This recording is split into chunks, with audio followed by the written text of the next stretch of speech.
scrappy people, it's Traci Reed here today, coming at you with another process video in my Journey Home album, and we are hitting the home stretch here. I just so happened to get the thank you card for the wedding from my brother when I went to go film this video, so I thought I would just pop it in real quick, and I just decided to punch holes in the envelope and add a couple stickers and call it good.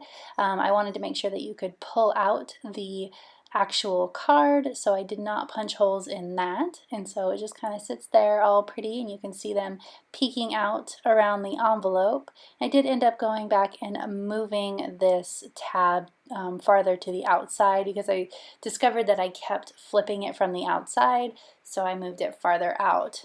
So now I'm going to be moving on to the actual spread I'm working on today, and this was the night after the wedding. We went to our favorite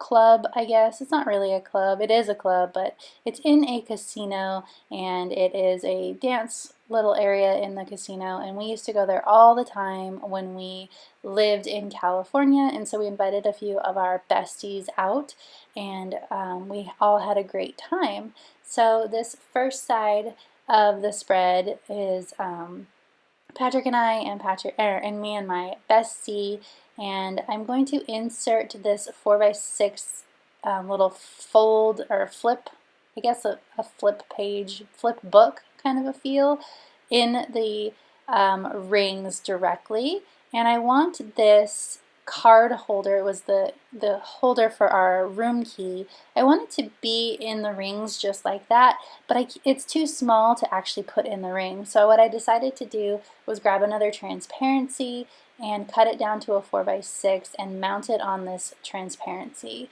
Now I thought about whether or not I wanted to cover up the back side of the key card holder, but if I had just put it in the rings itself, then it would have just hung out with all of this weird stuff on the back in the rings. So I decided to just leave it as it was, and now it's just kind of like a floating key card holder, and as you can see, it is the perfect size for a 3x4 card. So I'm going to hide some journaling in there, and it also has the little cash out voucher for the no money that we won at the casino. We are not gamblers, but Patrick does like to stick a 20 in the slot machines just for fun when we're there sometimes. So before we left the next morning, he played a little bit of slot machines and didn't win anything, of course, and so I just stuck the cash out voucher in there.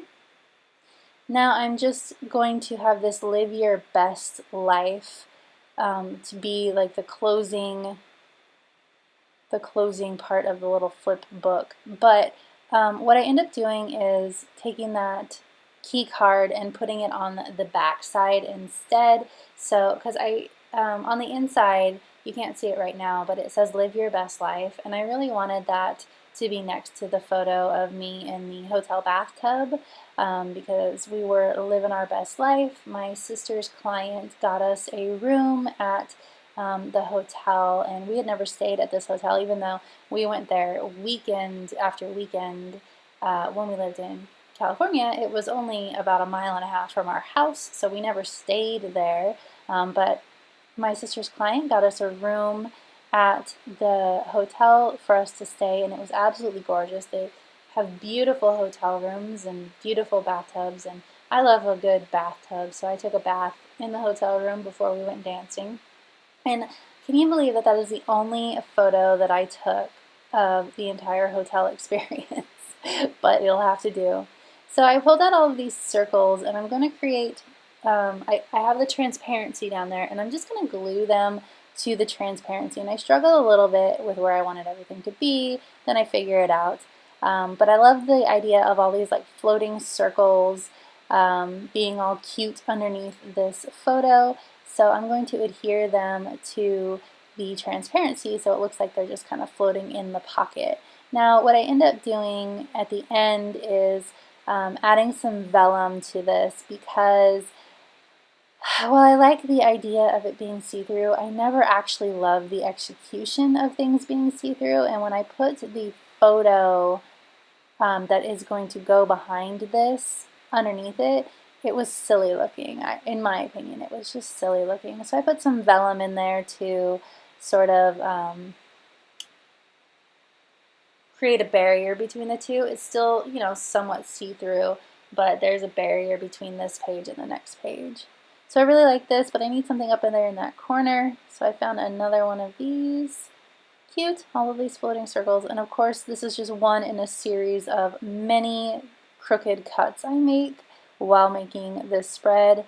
I had to go back and fix it because I had cut it all crooked.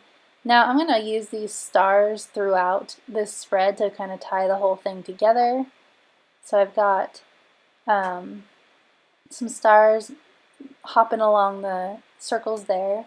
And I'm also going to add them to the other side as well. So that card kept falling out of the inside of this key card, so I'm going to use this paper clip that has another circle on it to kind of hold it in there.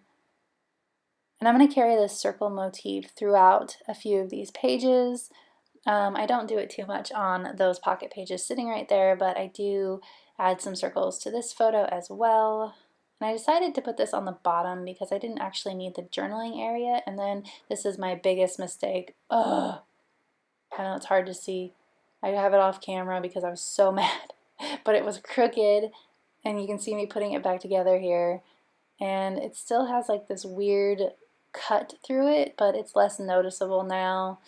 It bugs me. It bugs me bad, but I really wanted that documented down there at the bottom, so I just kind of taped it and let it go.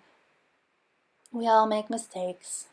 So this is the last little area I'm going to work on, and I'm going to actually put these back in the album because it was bugging me having it all loose, and I wanted to see how it was all fitting together. So I'm kind of putting everything back in the album, and I will then work on the last couple areas here while it's in the album, because I wanted to see how it was all coming together. You can see me going, I think I might need something there. So I put the vellum in there to see if I liked it, and I did. And I'm going to cut this down to a 4x6 because that 4x6 photo needs a backing.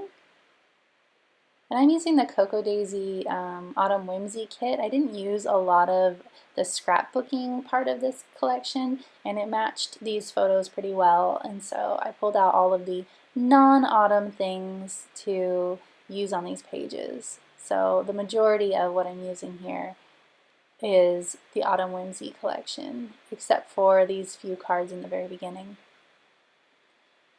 I loved that bad influence card. It says we've been friends for so long I can't remember which one of us is the bad influence. And I loved it so much that I kind of built the entire spread around it. But luckily that was also Cocoa Daisy, and it matched pretty well for the Autumn Whimsy kit. The Autumn Whimsy has oranges and yellows in it and a little bit deeper colors, but it also has those greens and blues in there. So I just made it work by pulling in some of the orange embellishments here, which wouldn't have worked if I hadn't, or if there wasn't yellow text on that photo, that large photo over there. It would have felt a little bit clashy. The yellow text on that photo, this is actually a photo that my bestie Instagrammed with her caption about our friendship. Here's another mistake. Ugh, too close. I don't know what was going on with me tonight. Anyway, I really wanted to capture her words about our friendship and what I mean to her, so I made sure to screenshot that Instagram post and include it fully in the page with the quote and the hashtag. Just adding in a few more embellishments here on these pockets. I added besties to the bottom of that photo. Getting good here, but I decided that I needed some tabs along the little album that I created in the middle there, just so you would know that there were multiple pages. So I grabbed some of the tabs from the Autumn Whimsy collection, and I'm going to adhere one to each photo or each page in a cascading order. And of course I have to go back and change it, and I do that all off camera because I did change the order of these inserts. I like the card in the middle but I really wanted it to be you to be able to see live your best life with that photo, and so I just had to change it up. And of course I was having problems with my freaking tiny attacher too, so there's that. Ugh, just on the struggle bus, I swear. Some nights, yo. So I stapled it all down, and then of course I have to pull these staples up. And then off camera, I decided I also needed some words on the tabs, so I added some word strips from the Autumn Whimsy kit that reflected the photos. So here you can see I'm putting the photo behind. It's actually kind of funny because it's all feet and legs, and the top photo is all upper body. So it was kind of amusing, and I might have left it in there for whimsy, except I just didn't like it. So I do end up turning this vellum backwards so that the gold is actually on the other side because I felt like it matched better. But that's about it. You can see the little changes I made in the ending photos. If you enjoyed this video, I'd love it if you give it a thumbs up. If you're new here, go ahead and subscribe. I would love to have you, and I will see you next time. Thank you.